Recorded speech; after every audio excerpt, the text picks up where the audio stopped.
3.1혁명, 왜 3.1운동을 3.1혁명이라고 해야 되는가? 어찌 보면은 다소 진부한 얘기고 어찌 보면은 시급한 문제이기도 하지요. 앞으로 4년 후, 햇수로는 5년 후면은 3.1혁명 100주년이 됩니다. 2019년 100주년이지요. 3.1혁명 100주년인가 더불어서 대한민국 임시정부 100주년이지요. 이런 100주년을 앞두고 우리 국민들은 지금 우리 정부는 과연 어떤 일을 하고 있는가? 왜 4대 국경절인 제헌절, 광복절, 개천절 이런 데는 전부 다 그 의미가 부여가 되는데 하필이면은 3.1절 가치 중립적인 숫자로 그렇게 불러야 되는가? 왜 일본 시대에 조선 총독부와 어용 지식인들, 언론인들이 만들었던 그 용어를 우리는 100주년을 앞두고 지금까지 그대로 써야 되는가? 최근에 어떤 영어를 초등학교 때부터 영어를 공부한다는 아이들이 3.1절 하니까 3,1 스포츠 이렇게 읽어야 되고 외국인들도 그렇게 읽어야 되고 하는 그런 부분들 오늘 이 시간에 이 문제를 중점적으로 그리고 우리가 100주년을 앞두고 저는 그 경향신문 같은 데서 그런 역사의식이 있는 그런 신문에서 3.1혁명 100주년 특집이 아니라 3.1절 3.1혁명 관련 동서에 우리 민족이 구했던 연구했던 그런 전집을 한 100권쯤 만들기를 했으면 어떨까. 그리고 우리가 3.1혁명 100주년이 이제 5년 4년 남았는데 광화문에 3.1혁명과 임시정부를 상징하는 그런 조형물을 대한민국이 수립이 되고 지금 70주년이 내년인데 여전히 그 이순신 장군과 세종대왕 두 분이 다 우리 민족사에 두고두고 청고를 두고 잊지 못할 그런 은인들이지만 더불어서 그런 분들과 더불어서 대한민국이 수립되게 된 그런 과정을 상징하는 조형물이 적어도 광화문에는 있어야 되겠다. 그런 것들을 오늘 좀 토론을 해보았으면 하는 생각입니다. 3.1혁명은 여러분이 아시다시피 반외세 자주 독립정신이었습니다. 첫 번째가 나라를 빼앗기고 9년 만에 3.1혁명이 일어났는데 내세웠던 하나 같은 의미가 자주독립이었습니다. 그런데 제가 지금 그런 글을 하나 준비하고 있습니다만은 해방 70주년 내일 모레인데 우리가 그동안에 잃어버렸던 용어 중에 하나가 자주. 독립운동가들이 하나같이 해외에서 국내에서 독립운동을 할 때 내세웠던 용어가 주장이 철학이 자주독립이었습니다. 그런데 독립은 어느 정도 성취가 됐는데 자주는 아직도 까마득하지요. 박근혜 정부가 최근에 전시작전 지휘권을 무기한 넘겨줘버리는 그런 상태. 적어도 5천만 민족을 거느리고 있는 한나라 독립정부가 군사 통치권을 갖지 못한 나라가 과연 자주 독립국가라고 할 수가 있는 건지. 그래서 자주를 잃어버린 대한민국. 또 하나는 대한민국이 민주공화국인데 국호가 민주공화국이고 헌법 제1조가 대한민국은 주권은 국민으로부터 다시죠. 그런데 민주는 어느 정도 6월항쟁, 4.19 혁명, 광주항쟁, 부마항쟁 다 통해서 민주는 제도적으로 어느 정도 확립을 하고 있는데 이명박 박근혜 정부 들어와서 또 추락을 하고 있습니다만은 공화라는 가치는 거의 실종되어 버린 거거든요. 그러니까 자주독립의 자주가 실종되어 버리고 민주공화의 공화가 실종되어 버린 겁니다. 우리 국호고 국제고 정체인데 그래서 뜻있는 분들이 새해는 자주와 공화를 회복하는 그런 계기가 그런 연대가 되어야 되겠다.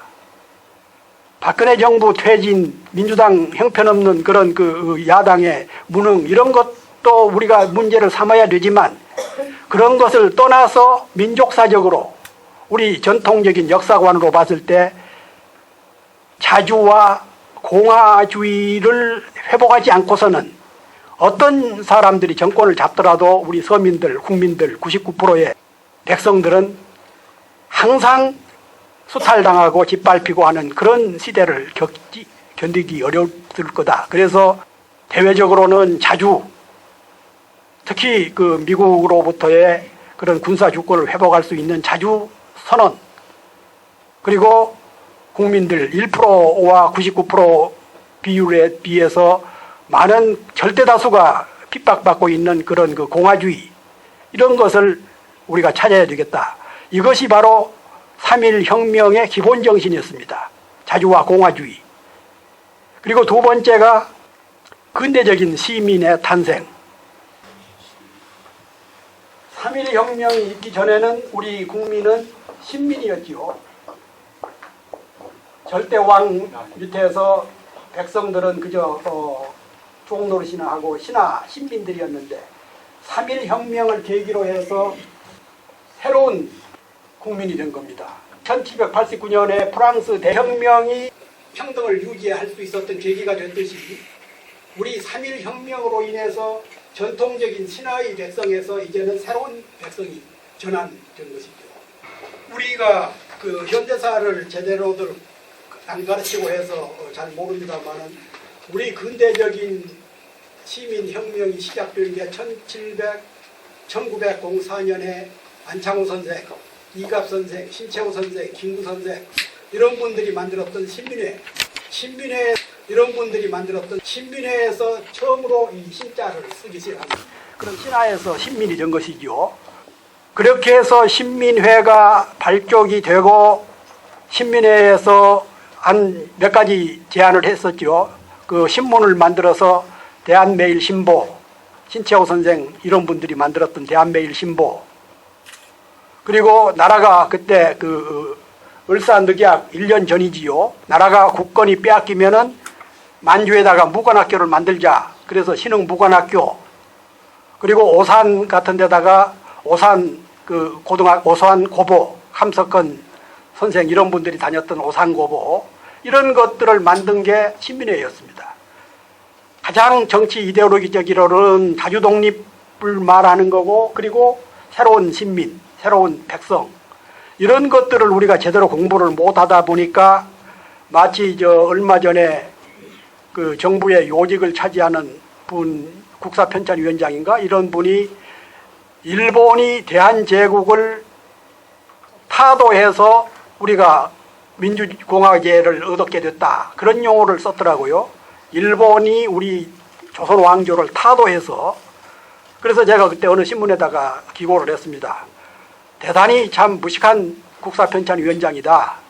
역사를 조금만 공부했다 그러면은 신민회가 있었는데 거기서부터 공화주의가 싹트기 시작을 했고 자생적인 우리 민주공화제의 기틀이 거기서 생겼고, 그래서 그분들이 바로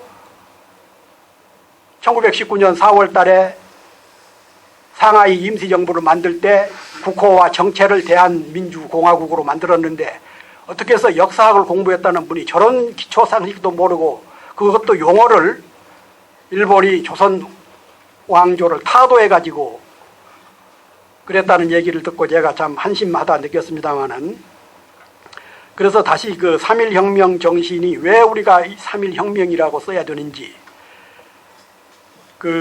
아까 말씀드렸습니다만은 제헌절이라든가 광복절이라든가 개천절이라든가 한글날이라든가 이런 것은 분명히 그 의미가 다 내포되어 있었지요. 제헌절, 헌법을 제정하는 날, 광복절, 새로운 빛을 찾는 날, 개천절, 하늘을 처음 열린 날, 한글날, 한글을 제정한 날, 이런 것들이 다 이렇게 의미가 부여가 되는데 왜 하필이면은 3.1절 왜 그랬겠는가? 왜? 그리고 여러분이 아시다시피 그 역사라는 게 그 이에츠카가 얘기했죠. 과거와 현재의 대화. 역사는 항상 새롭게 새롭게 해석을 해야 되고 새로운 가치로 당대의 인물들이 평가를 해야 되는 것이죠. 공자가 노나라의 재상이 노나라입니까? 노나라 재상이 될 때 그 제자가 물었어요. 스승님, 이제 한 나라의 재상이 됐는데 가장 먼저 해야 될 일이 뭡니까? 그러니까 정명야라, 바른 이름을 찾아야 된다. 한 나라의 국법 질서가 사적인 관계로 해서 인사가 유지가 지명이 되고 하는 그런 것을 볼 때 공자가 가장 그 인을 내세웠던 공자 철학의 중심되는 분이 첫 번째 해야 될 일이 정명이다. 이름을 바로 찾아야 된다. 바로 세워야 된다. 그래서 우리가 그 제2 해방을 위해서는 우선 많은 역할들이 있습니다만은 이 3.1 혁명을 제대로 찾는 거, 바로 우리 민주공화제의 정신이었고 자유독립의 정신이었고, 그리고 전통적인 신화가 새로운 신민이 되는 그런 계기를 만든 3.1 혁명, 이렇게 위대한 혁명을 두고 세계 지금 주요한, 제가 그 한 2년 전에 후쿠시마가 아니죠. 일본 교토에서 시민단체들이 종교단체들하고 해서 강연을 해달라고 해서 한번 가서 강의를 한 적이 있었는데, 저는 그 일본 사람들하고 우리나라하고 차이가, 우리나라는 또 세계 주요 선진 국가들을 대부분은 밑으로부터 이 혁명을 이룩한 그런 전통이 있는데, 유독 일본만이 그런 나라가 한 번도 없다. 프랑스 대혁명, 러시아 대혁명, 미국 혁명, 중국의 신의 혁명, 영국의 명예혁명, 보세요. OECD 국가 중에서 제대로 밑으로부터의 혁명을 겪지 않은 선진국가는 하나도 없습니다. 그런데 일본은 한 번도 없었어요. 매일 질문을 할 때 메이지 유신 있지 않느냐고 그러더라고요. 그것은 유신이다. 그야말로 권력 가진 사람들이 위로부터 밑으로 내려 바뀌는, 고치는 그런 것이지, 밑으로부터의 혁명은 밑으로부터 위로 올라가는 것이 혁명이다. 그리고 1945년 패전 후에 메가더 헌법이 만들어졌을 때, 그것도 메가더 승전국가의 사령관이 만들어준 헌법이지. 그래서 일본 사람들이, 우리가 대단히, 지금도 그제 총선을 했습니다마는 자민당이 압도적이죠. 그래서 일본 사람들은 개인적으로 보면은 참 친절하고 예의 바르고 겸손하고 검약하고 그러는데, 밑으로부터의 혁명을 겪지 않았기 때문에 한두 명의 그런 그 선동자들, 정치인 이런 데가 들어서면 권력을 잡게 되면 금방 휩쓸려 버리죠. 그런데 우리는 어떻습니까? 제가 그 김대중 씨가 영국에 망명가 있을 때 제가 한번 찾아갔었어요. 그래서 그 템즈강에서 차를 한잔하면서 그분이 정당을 떠나면서, 정계를 은퇴하면서 썼던 용어가 존경하고 사랑하는 국민 여러분. 그분이 이제 늘 연설 때도 대통령 됐어도 늘 그 얘기를 많이 하셨는데, 제가 한번 여쭸어요. 수사입니까? 아니면 진실입니까? 김영삼 씨한테 한번 떨어지고, 박정희한테 한번 떨어지고, 그런데 누가 보더라도 김영삼 씨에 비해서는 나이도 많고 고생도 많이 하고 능력도 있다고 보고 그랬는데도, 떨어지면서도 정계 은퇴할 때 존경하고 사랑하는 국민 여러분 그랬는데, 그게 수사냐 진실이냐 하고 물었어요. 그랬더니 한참 생각하더니 그 얘기를 하시더라고요.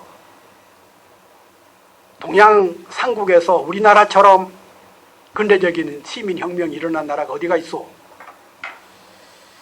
동학, 3.1혁명, 3.1 그때는 운동이라고 그러시더라고요. 3.1운동, 6월항쟁, 광주항쟁, 부마항쟁, 그런 근대적인 그 민중혁명을 겪은 나라가 어디가 있습니까?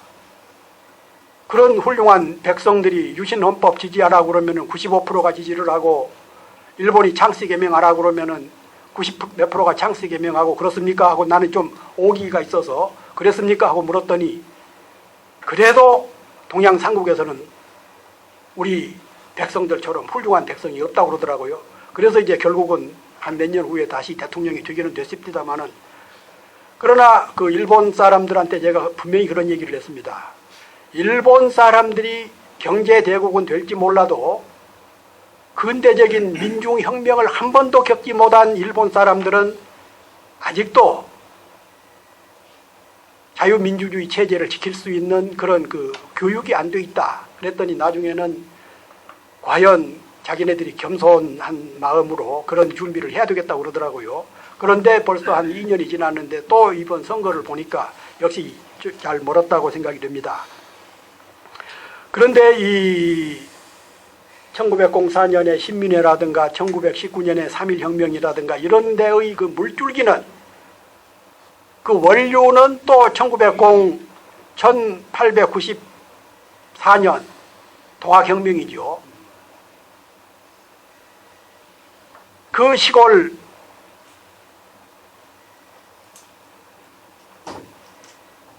평생에 자기 고을을 넘어가 보지 못했던 사람들, 농민들 몇십만 명을 동원해가지고 근대적인 혁명을 동기를 했던 전봉준 장군.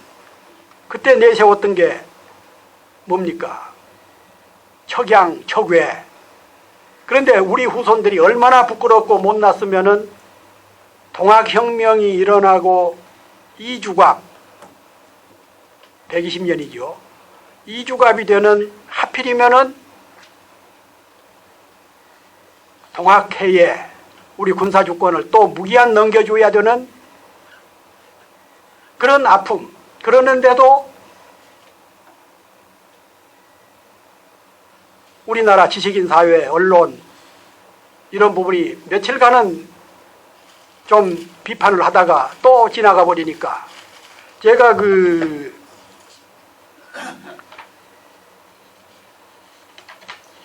이승만 대통령하고 이번 우리가 순종 황제가 일본한테다가 정권을 넘겨줬을 때하고의 그런 그 내용이 비슷하더라고요. 예를 들어서 이렇게 씁니다.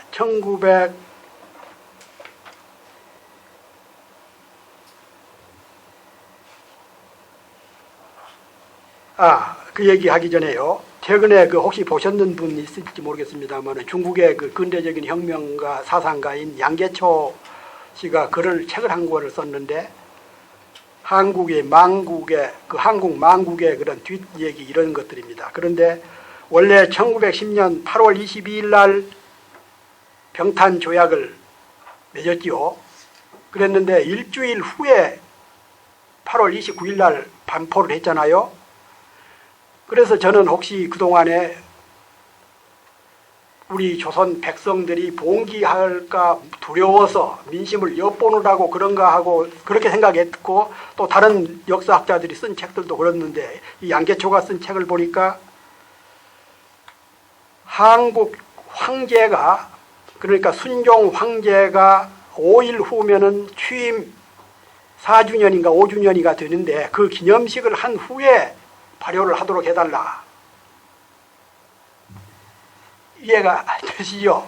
그러니까 8월 22일 날 병탄조약을 또 히로부미하고 순종 이것들하고 조약을 맺었는데 생각해보니까 그 4일 후면은 순종이 황제 취임한 지 4주년이라는 거예요. 그러니까 그날만 좀 넘기고 해달라. 한 나라의 왕권을, 국권을 외국에다가 넘기면서 그 기념식을 그러니까 외국에 그날 여기 정동 바로 이 근처에 있는 정동 거기 왕이 있을 텐데 거기서 이제 외국 대사 영사들이죠. 영사들도 많이 오고 그러면서 참 조선 사람들 너그럽다. 자기 나라를 망치는 조약을 맺어놓고도 죽은 왕의 이제 폐위되니까 죽은 왕의 취임식 날을 기다려 넘기기에 이런 잔치를 베풀고 있는 그런 것이 그런데 그 책을 보고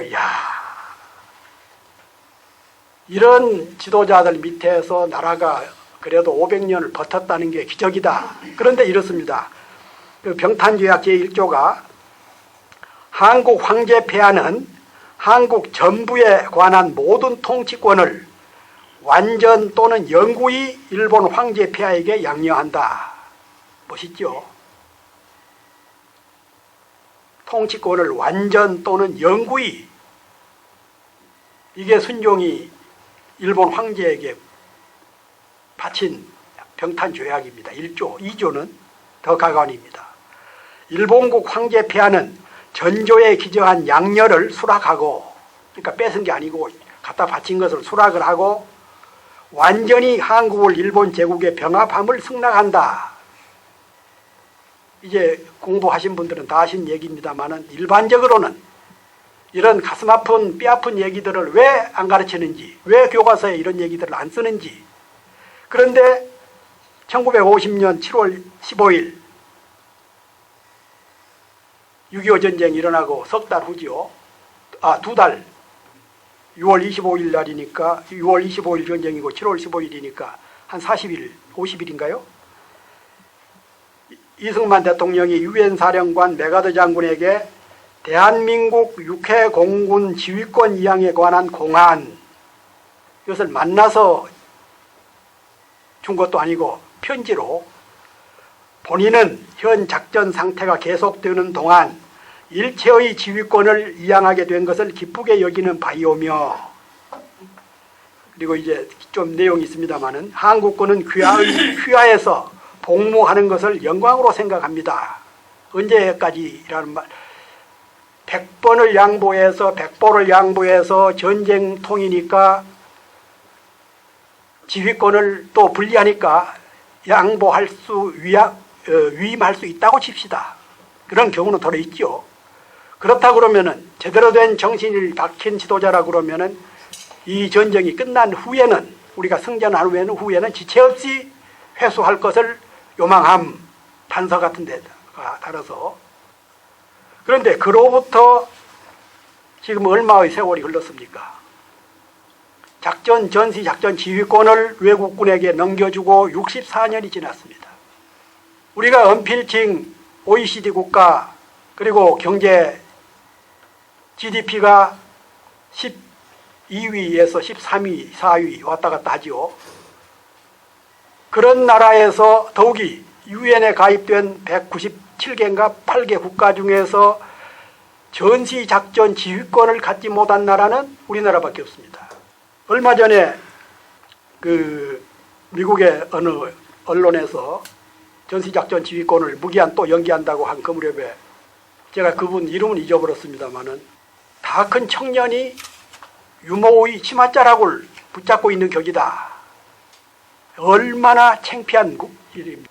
24살, 30, 40, 64년이니까 장년이 된 사람이 아직도 유모 치맛자락을 붙잡고 앉아서, 우리가 북한에 비해서 경제적으로는 GDP 이런 걸로 하면 30대 1 정도 수준.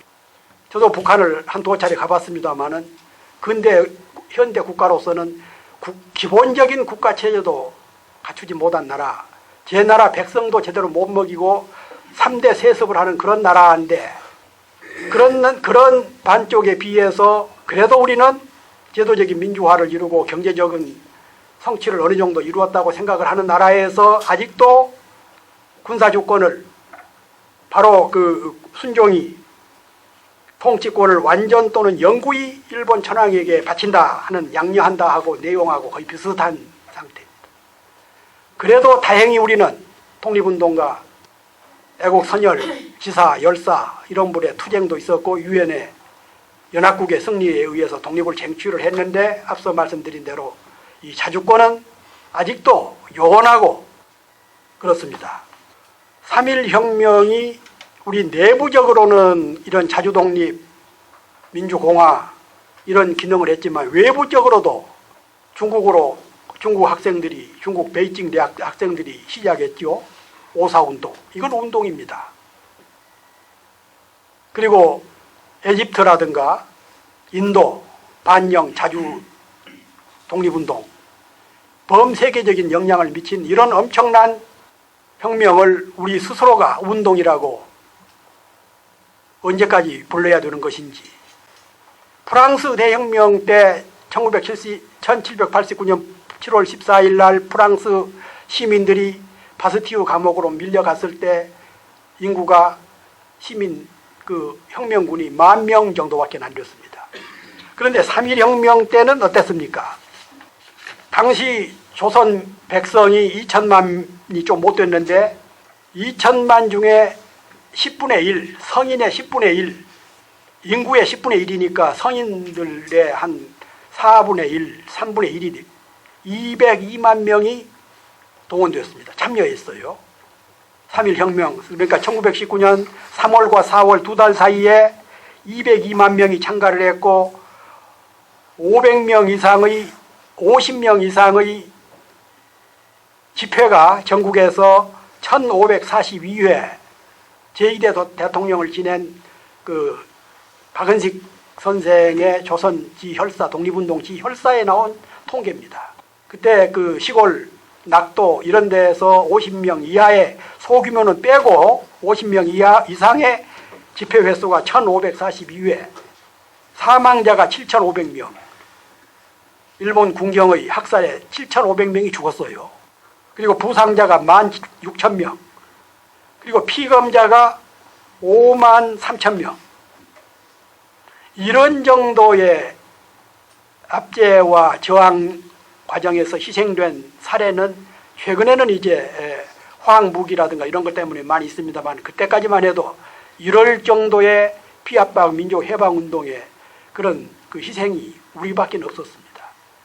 영국의 인도 지배 이런 데는 참 온건했어요. 대부분의 식민지 해방운동이 자기 나라에서 일어났죠. 필리핀도 자기 나라에서 했고 인도도 그렇고 에집트도 자기 나라에서 했고, 그런데 우리나라만 국내에서는 적어도 1910년 강제 병탄 이후에는 서울, 그때는 한양이라고 그랬죠. 청년 3인 이상이 함께 못 다닐 정도로 그렇게 핍박을 압박을 했죠. 그래서 거의 국내에서는 독립운동을 하기가 어려워서 해외로 망명을 했고 대부분이 중국으로, 만주로, 러시아로 그렇습니다. 그래서 우리 독립운동의 3.1혁명이 이렇게 거대한 민족사적인 큰 역할을 했는데 미국 역사학자 프리맨이라는 분이 있더라고요. 콜롬비아 대학교 교수인데 이런 얘기를 해서 제가 인용을 하겠습니다. 로마는 그 이전 역사의 모든 흐름이 유입되어 그곳에서 대문명을 이루었고, 로마는 그러니까 그 이전의 역사의 모든 흐름이 로마로 흘러들어서 로마 역사를 이루었고, 그 이후 역사의 모든 흐름이 그곳을 발원으로 다시 흘러가는 거대한 호수다. 그러니까 로마 문명이라는 게 그 이전의 모든 문명이 그리 흘러들어갔고 그 이후에 서양의 모든 문명이 로마에서 흘러나갔다 하는 얘기입니다. 제가 이 인용을 한 것은 3.1혁명은 바로 그 이전에 동학혁명, 의병, 그리고 서재필 박사 이런 분들의 개화운동, 만민공동회, 신민회 이런 모든 근대적인 혁명이 3.1운동으로 3.1혁명으로 3.1이라는 저수지로 다 흘러들어 와서 여기서 제조가 돼가지고 용해가 돼가지고 민주공화제를 채택을 했고 그 이후에 의병, 독립운동, 임시정부, 의열단 이런 모든 독립운동의 원천이 3.1운동으로 3.1혁명으로부터 시작했다. 그러니까 3.1혁명이라는 저수지에서 이후에 우리 독립운동이 시작이 됐다. 어떤 분이 그러면은 중국의 오사운동도 오사혁명이라고 해야 됩니까? 하고 묻더라고요. 그래서 그건 다르다. 1911년 중국에서는 청나라에 반대하는 그런 신해혁명이 있었죠. 그것은 혁명이다. 왜? 청조를 타도하고 근대적인 공화제를 부르짖었던 것이 신해혁명이다. 그래서 그건 중국 사람들도 그렇고 세계도 그렇고 우리도 그것은 신해혁명이라고 부르지만 오사운동은 그것은 반일 국민들 개혁 이런 의미에서 신해혁명하고는 다르다. 그리고 3.1혁명하고도 이건 차이가 있다.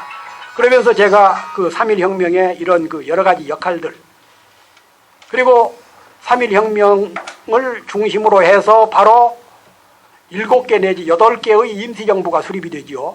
다는 아닙니다. 큰 것은 국내에서 있었던 한성 임시정부, 그리고 상하이에서 있었던 상하이 임시정부, 블라디보스톡에 있었던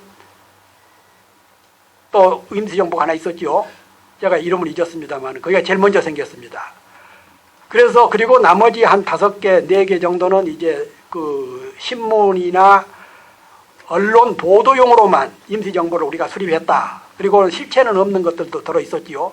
그런데 이 신문 보도나 자료로도 대부분이 내세웠던 가치가 민주공화제입니다. 7, 8개 임시정부 수립을 하면서 우리 지도자들이 내세웠던 게 하나같이 민주공화제, 복벽, 왕권으로 다시 돌아가자는 복벽주의, 이것은 극소수에 불과했던 거예요. 대한민국 임시정부를 수립을 할 때 많은 사람들이 토론을 했죠. 1919년 4월 8일, 9일, 10일 한 3일 동안 상하이에 모였던 우리 의정원 의원들, 이분들이 토론을 했습니다. 공화제로 할 거냐, 복벽제로 할 거냐. 그때는 1917년이죠. 사회주의 혁명이, 러시아 볼셰비키 혁명이 일어나고 2년 후입니다. 그러니까 중국, 일본, 조선 할 것 없이 사회주의 열풍이 대단히 심하게 불었어요. 그래서 더러는 이동희 선생 같은 분들, 이런 분들은 사회주의, 지금 소련이 민족 후진 독립 식민지 국가를 지원한다고 하고 하니까 우리도 사회주의 국가를 세워야 된다. 그러나 다수의 독립운동가들은 민주공화제가 시대의 중심 이데올로기다. 그래가지고 결국은 헌법을 민주공화제, 국호를 민주공화국, 이게 바로 3.1혁명에서 발언한 겁니다. 이런 그 역사를 가지고 있는 우리가 최근에 와서 박근혜 이명박 정부에 와서 이 3.1혁명을 알기를 우습게 알고 임시정부를 마치 무슨 노인들이 모여서 그저 바둑이나 뛰고 놀다가 들어온 사람들처럼 취급을 하고, 그리고 1948년 8월 15일을 건국절로 하자. 이것은 헌법에 규정이 되어 있는 헌법 전문에 뭐라고 되어 있습니까? 3.1혁명, 임시정부, 4.19 의거, 4.19 혁명 정신을 바탕으로 해서 대한민국을 건국한다, 대한민국을 수립을 한다, 대한민국 정부를 수립을 한다, 이렇게 나와 있지 않습니까? 그런데 이런 사람들은 건국절을 내세워야 될 이유가 있는 것이지요. 자기네들은 지금 우리나라 보수 세력들, 이명박 정부, 박근혜 정부로 오롯이 이어지고 있는, 그건 지금 60년이 다 돼갑니다. 이 사람들이 정권 잡은 지가. 이 사람들이 가지고 있었던 그 이데올로기는 이승만 국부, 박정희 부국의 아버지, 이런 사람들은 바로 가장 취약한, 제가 작년에 그 이승만 평전을 썼는데, 이승만 평전을 쓰면서 참 자료를 많이 입수도 하고 발굴도 하고 인용도 하고 그랬습니다만은, 실제로 어째서 이승만 같은, 하필이면은 그 많은 독립운동가 중에서 왜 하필이면은 이승만 같은 사람을 대통령으로 만들었는지, 그리고 12년 후에 그 많은 군인 중에서 왜 하필이면은 박정희 같은 사람이 쿠데타를 일으켰는지, 우리 국가에, 우리 민족에 운이 참 없는 것 같아요. 이승만 대통령은 실제로는 젊었을 때는 독립운동, 청년운동도 하고 계몽운동도 하고 근대화 운동도 했습니다만은 실질적으로는 독립운동을 방해한 사람입니다. 하와이에서 있을 때는 그 하와이의 국적을 제아핀이라고 쓴 사람입니다. 이 3.1혁명이 중국이나 이집트나 인도 이런 데 영향을 줄 정도의 그런 그 세계적인 역할, 이런 것도 우리가 무시할 수가 없는 것이죠. 그래서 이런 제가 참 불행하게 생각한 것은 1910년 아까 이토 히로부미에게 바친 그런 그 조약문, 이런 것을 발표가 되면서 경술북치였지요. 그야말로 우리 2천만 민족, 삼천리 강토, 4천년 역사가 하루아침에 망가져버리는 그런 유사일의 최초의 그런 비극을, 국치를 당했을 때 이 나라의 지도자들은 어떻게 나왔던가. 일본 일왕으로부터 자귀를 받은 사람이 76명이었습니다. 나중에 4사람은 이제 반납을 하거나 거부를 했고, 그래서 72명인데, 그리고 그 일본 정부가 주는 그 돈을 받은 유림이 731명인가 그래요. 당시에 우리나라 500년 동안 유림이, 유교가, 주작이 국교처럼 받들어져 왔는데, 그 유교의 중심적인 유림들이 한 700여 명이, 유림 대표들이 일본 정부가 준 은사금을 받았고, 구왕실, 그리고 내각 대신 이런 사람들 72명이 일본 정부로부터 자귀를 받고 자자손손 그 사람들 후손들이 제가 그 노무현 정부 때 그 국회 추천으로 친일 반민족행위 진상규명위원회 위원을 했습니다. 한 4년 했는데 그때 그 일제로부터 자귀를 받은 자들, 친일파들, 매국노들 이런 사람들 심사를 해가지고 한 1,400명을 친일파로 단정을 했어요. 그때 조선일보 사주, 동아일보 사주, 고려대학교 총장, 연세대학교 총장, 이대 총장 이런 사람들 그랬는데 나중에 이제 재판을 우리는 이제 그거 임기가 끝나서 해체돼 버렸는데 지금도 일부 신문사 사주들이 회사에서 고소를 해놨어요. 억울하다. 그럴 정도로 친일 매국노들이 지금 70년이 되는 해방 70년이 되는 지금까지도 그 사람들의 후손들, 그 사람들의 반계, 직계 이런 사람들이 언론, 대학, 검찰, 국회, 사법 대부분 다 장악하고 있습니다.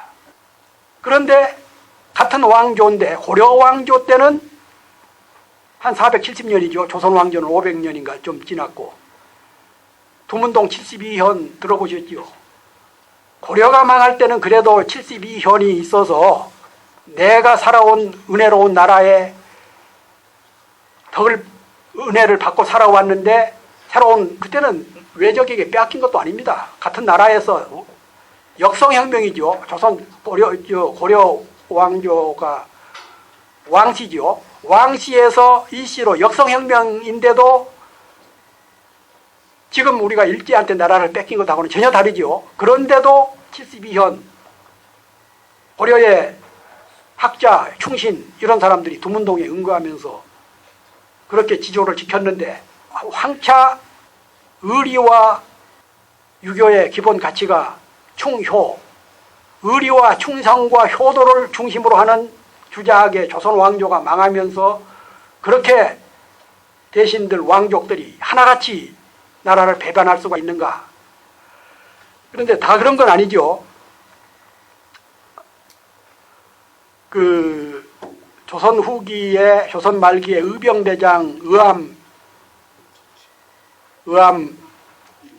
유인석 선생이 그 60이 다 된 나이였는데 64세인가 그런 나이였는데 처변 삼사라고 있었죠.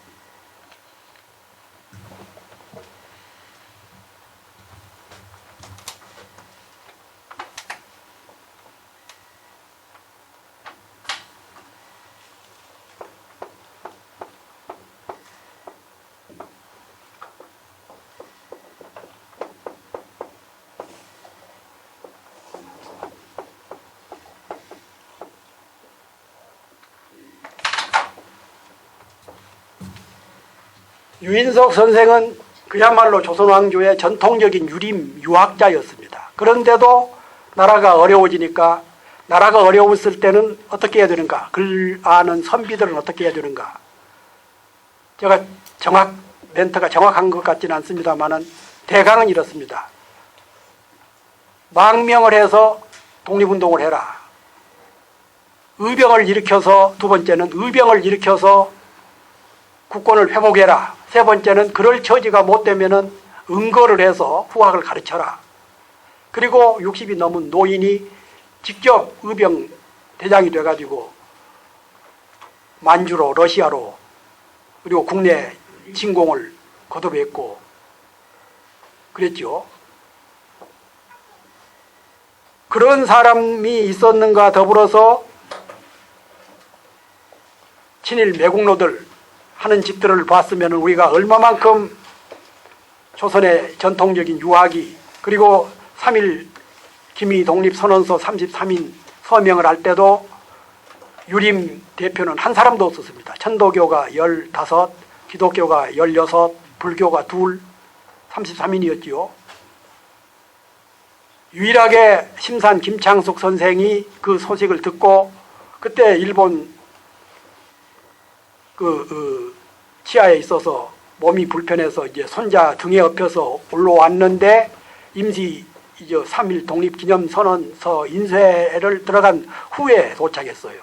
그래서 유림 김창 심산 선생이 33인에 못 들어간 대신에 그 제1차 유림단 사건, 유림들 700 몇십 명을 연설을 받아가지고 파리 강화회의에다가 조선 독립을 청원을 하려고 상하이까지 갔는데 못 가고 여비가 없어서 못 가고 이제 그때 다른 분 김규식 박사가 마침 임시정부 독립당에서 조선 독립당에서 그 파견을 했을 때 그 편으로 우편으로 보내서 유림의 그 체면을 살리기도 했습니다. 그런데 나라가 이제 막상 빼앗기고 보니까 독립운동 3.1혁명을 계기로 해서 독립운동 방략이 한 5, 6가지가 나왔습니다. 첫째가 외교론. 외교를 통해서 나라를 되찾자. 이승만이 중심이었지요.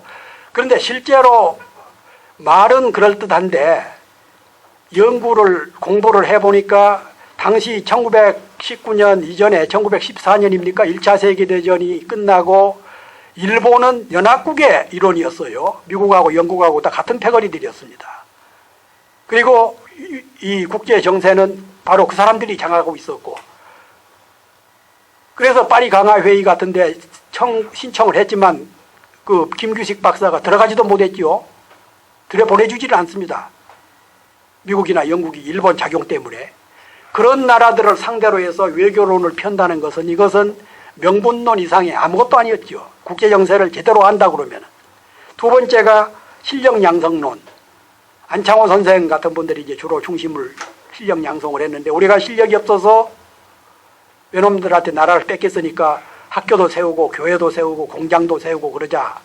근데 기본은 참 좋았고 그랬는데 나중에는 안창호 선생 같은 분이 이제 해외 망명 가고 그랬을 후에 국내에서는 그 친일파들이 이것을 엉뚱하게 악용을 해버린 겁니다. 이광수 민족 개조론 같은 거. 그리고 세 번째가 의열투쟁론. 일본이 세계에서 거의 그때 당시 일본은 세계 최강이었습니다. 러일 전쟁에서 러시아를 물리쳤지요. 청일 전쟁에서 청국을 물리쳤지요. 조선 병탄했지요. 대만 집어삼켰지요. 유구열도 다 뺏었지요. 그래서 일본은 동양뿐만 아니라 전 세계적으로도 강국이었는데 이런 강국을 상대로 해서 우리가 독립을 쟁취하기는 쉽지가 않다. 그래서 의열투쟁을 해야 된다. 의열이죠. 흔히들 의혈로 생각을 하는데 의열입니다. 의열사. 그래서 나온 게 안중근 의사의 의열투쟁, 윤봉길 의사, 이봉창 의사, 이재명 의사. 자기 몸을 던져서 외적을 물리쳐야 되겠다. 그래서 만든 게 그 김원봉 선생이 1919년 11월 달에 길림에서 만들었던 의열단. 무시무시했죠. 김구 선생이 임시정부를 주도를 하고 의열투쟁을 지도를 했지만 일본 사람들이 제일 겁냈던 게 의열단이었어요. 실제로 밀양경찰서 폭파, 종로경찰서 폭파, 몇 개 경찰서를 폭파했는데 불행하게도 폭탄이 제대로 터지지 않아서 제 기능을 못했을 뿐이지만 그러나 그 김구 선생한테는 600원인가 현상금을 걸었는데 김원봉 선생한테는 800원을 걸을 정도였습니다. 이것은 기록에도 나와 있습니다만 충청도 어디 지역에서 어떤 잡범이 술을 잔뜩 먹고 경찰서에 붙잡혀 갔다가 그 사람이 그 술김에 그랬는지 호기에 그랬는지 나 의열단원이다 그러니까 그 조사하던 일본 경찰들이 다 도망가 버렸어요. 그럴 정도로 의열단이 무시무시했습니다. 일본 사람들한테는. 이런 것이 그 의열투쟁이죠. 그리고 이제 그런 것만 있었던 게 아니죠. 1920년, 21년 그 봉오동 전투, 청산리 전투 이런 것은 우리 그 비정규군이 일본군 정규군을 향해서 대첩을 이루었던 그런 혁혁한 그런 전투지요. 저는 얼마 전에 그 청산리 전투 몇 주년 그 기념 행사에서 주제 발표를 하면서 그런 얘기를 했습니다. 만약에 우리가 국치를 당하고 27년 동안에 청산리 전투나 봉오동 전투 같은 게 없었다 그러면은 우리 독립운동사는 그 얼마만큼 취약했겠는가. 외국군들, 외국 사람들, 특히 중국 사람들이 조선 민족을 얼마나 문약한 저놈들 그저 공자왈이나 외치지 나라 망해도. 그러니까 그 어떤 분은 책에 보니까 매국노하고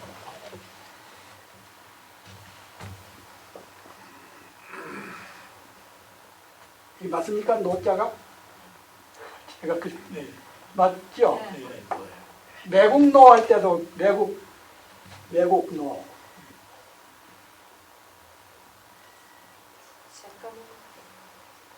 망국노도 같은 노자를 쓰더라고요.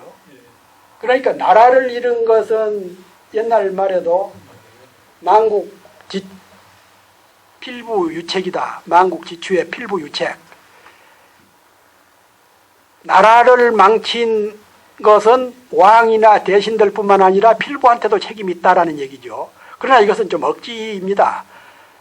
거의 생사 사활권을 쥐고 있고 그런 매국 조약을 맺는지 안 맺는지도 모르는 백성들이 책임이 있다는 것은 그건 이제 말이 그렇다는 것이죠. 그러나 지금은 다르죠. 주권이 국민에게 있다고 하는데 나라가 엉뚱하게 흘러간다든가 이것은 그야말로 국민들한테 책임이 있는 것이죠. 절대 왕조 치하에서는 이게 왕이나 그 대신들한테 책임이 있겠지만 적어도 주권이 국민에게 있는 민주공화 체제에서 나라가 잘못 굴러가고 국가의 주요한 포스터를 마치 호주머니 돈, 쌈짓돈 나눠 쓰듯이 지네들끼리 나눠 먹고 이런 식의 잘못된 정치를 방관하는 것은 이것은 국민의 책임이 크다고 저는 생각합니다. 그래서 다시 돌아가면은 이 망국노와 매국노에 왜 옛사람들이 노자를 같이 썼는가? 저는 지금도 그게 의문입니다. 그러나 어쨌든 이 무장전쟁, 무장투쟁 실제로는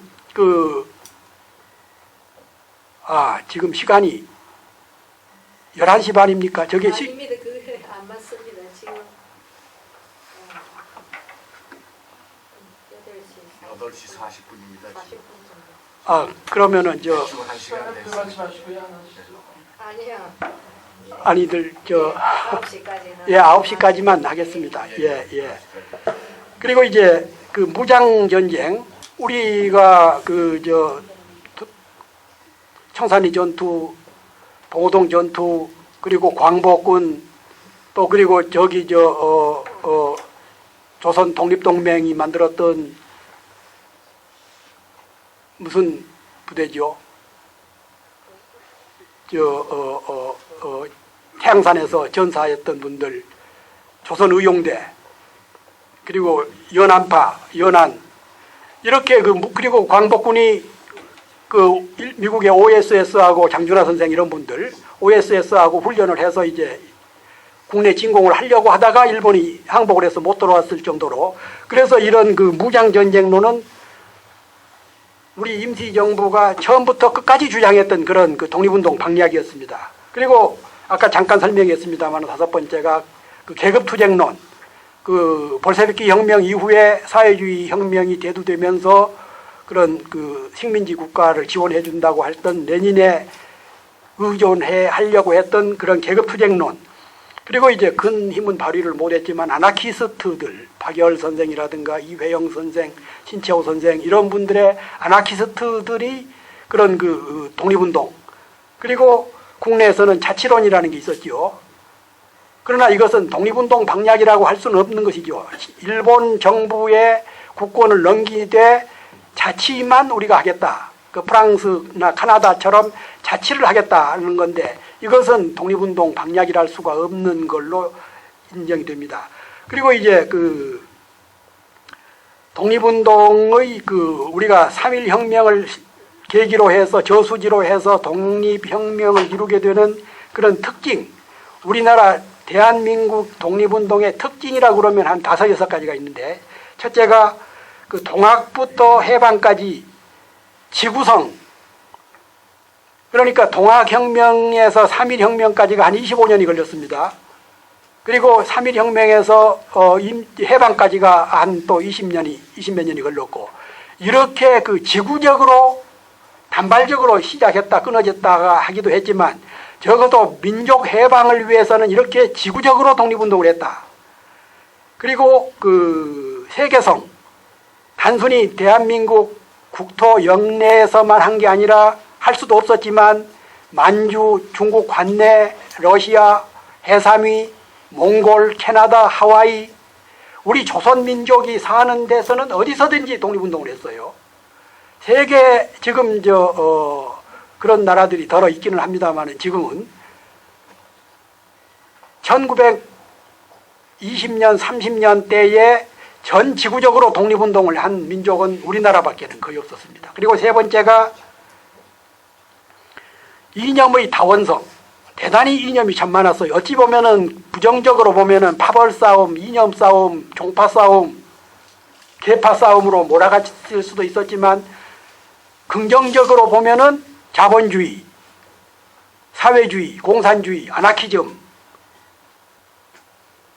이렇게 이념적으로 다원하면서도 목표는 조선 독립이라는 데 뜻을 같이 했다는 그런 그 이념의 다원성, 그리고 조직의 분산과 협동정신,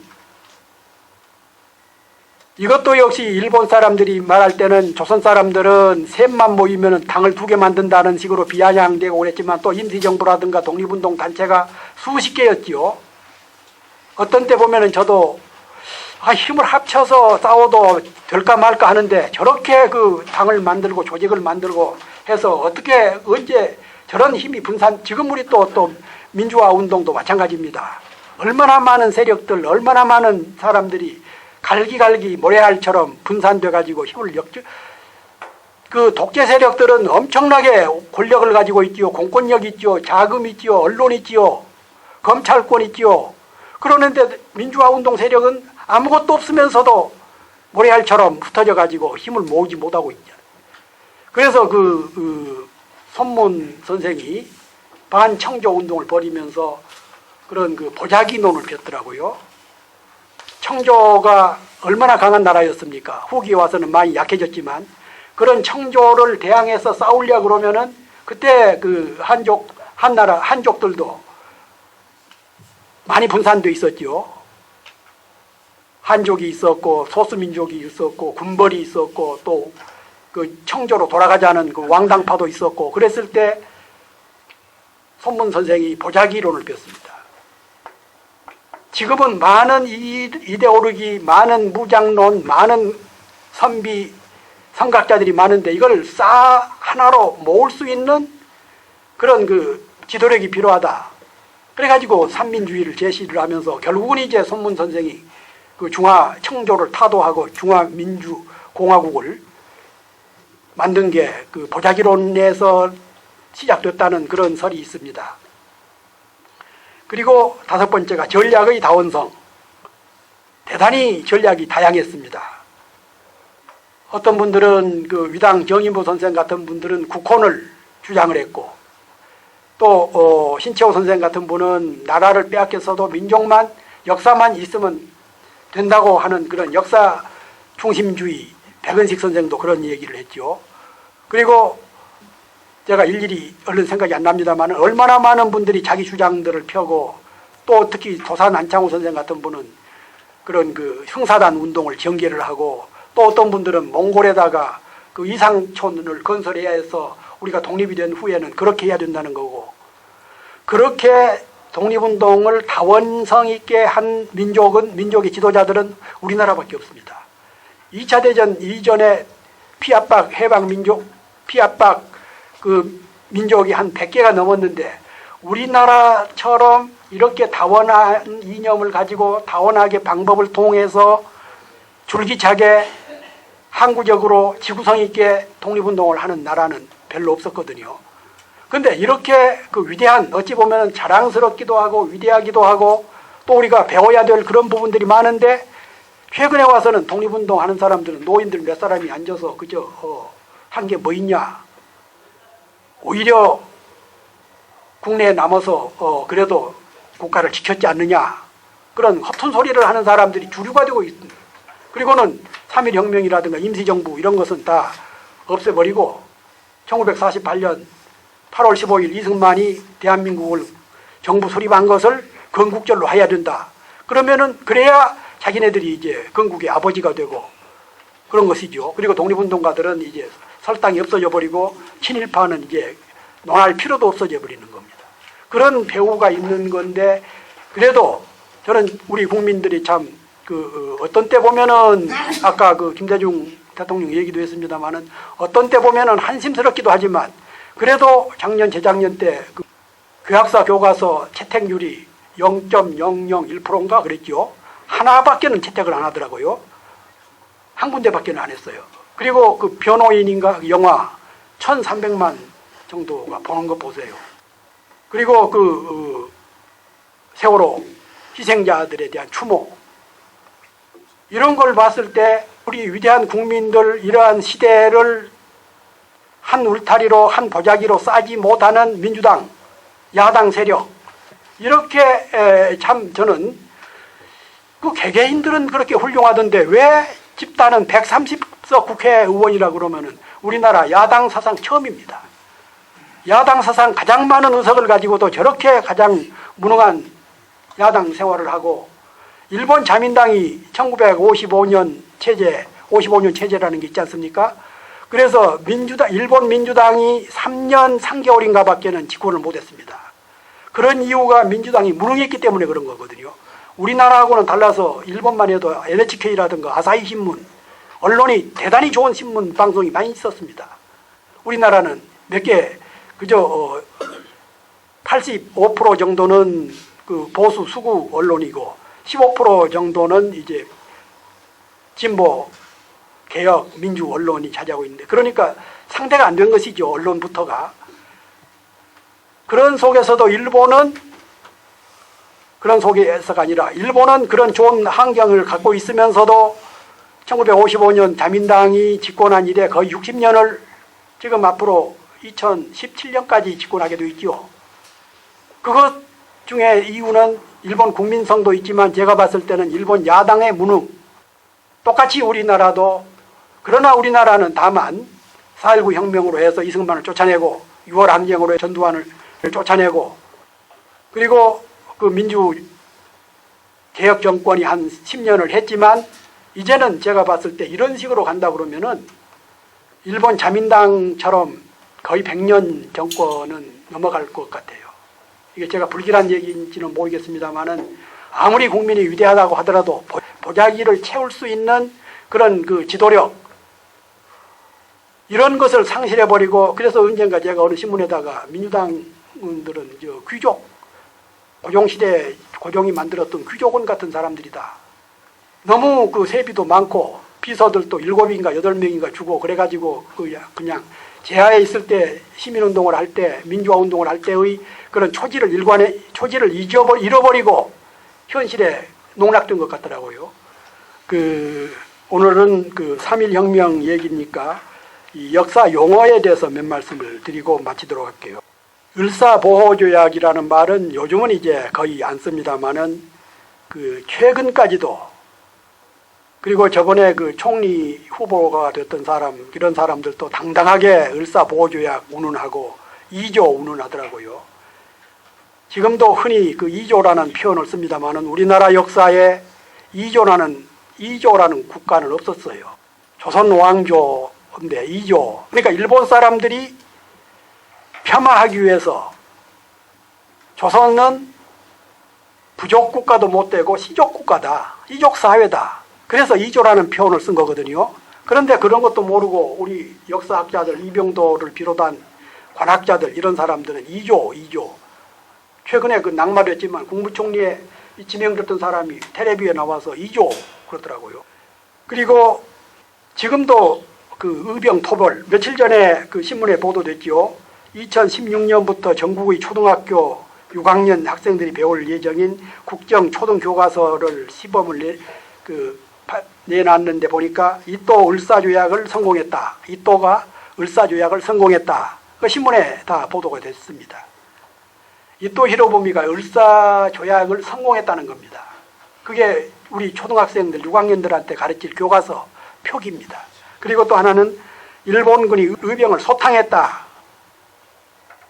그러니까 신채호 선생이 역사란 아와 비아의 투쟁이다 그랬잖아요. 아는 우리 조선, 대한, 한국, 비아는 그때는 일본 제국주의.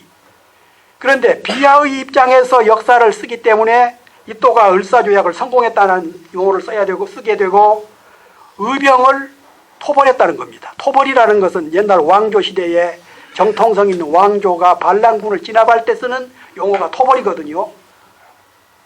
그런데 일본 제국주의 군인들이 우리 의병을 학살했는데 이걸 토벌이했다. 이건 지금도 우리 교과서에 나옵니다. 지금도 그 텔레비 드라마 같은 것을 보면은 또 뉴스 같은 걸 보면 고명하신 국회의원들이라든가 장관 이런 사람들이 나 다음 주에 미국 들어가는데 나 며칠 후에 일본 들어가는데 드라마 대사도 이제 너 일본 들어갔다 나와라. 이렇게 그 용어 한마디에 아와 비아가 바꿔버린 겁니다. 제 나라 국민이 제 집에 들어가는 거지, 제 집에 밖에 나갔다가 제 집에 올 때 들어간다고 하는 것이지, 제 나라 대한민국 국민이 미국이나 일본 가는데 들어간다? 이건 아와 비아를 역전시켜버리는 것인 거거든요. 요즘 파키스탄에서 얼마 전에 120 학생들, 중학생들 테러하고 그랬는데 이승만은 그때 안중근 의사, 윤봉길 의사 이런 의열 투쟁 이런 것을 백인 사회에 조선 민족이 그런 테러리스트로 오해받을 소지가 많다. 그런 식으로 얘기를 했어요. 그러니까 안중근 의사나 이봉창, 윤봉길 의사 이런 분들의 의열 투쟁을 테러라고 생각을 한 겁니다. 지금 우리가 테러와 의열이 다른 것은 테러는 바로 우리가 요즘 지켜보듯이 무작위적으로 폭탄을 또는 비행기를 납치해서 죽여버리지만 우리 의열투쟁 안중근 의사나 이런 분들은 국권을 빼앗아간 외적을 향해서 꼭 필요한 사람만 죽인 거죠. 죽이거나 부상을 시키거나. 그리고 이 안중근 의사만 하더라도 7발, 7연발 권총을 가지고 이또한테 3발 따라다니던 놈, 어떤 놈이 이또인지 모르니까 쏘고 한 발은 남겨놨어요. 왜 안 쐈느냐 그러니까 나는 죄 없는 사람은 안 죽인다. 그게 의열투쟁하고 테러하고 다른 거거든요. 그런데 지금도 어떤 고명하신 역사학자가 쓴 책에 보니까 안중근 의사 이또 히로부미를 암살이라고 나왔더라고요. 이건 암살이 아니죠. 김재규가 박정희를 어두컴컴한 술집에서 죽인 것은 그건 암살이지만 이또 히로부미를 한 2,000명 청중 앞에서 대중 앞에서 공개적으로 죽인 것은 이건 처단하는 겁니다. 우리가 아와 비아의 대칭해서 보았을 때 역사는 아와 비아라고 그랬는데 아의 입장에서 역사를 써야지 왜 비아의 입장에서 역사를 쓰느냐는 얘기예요.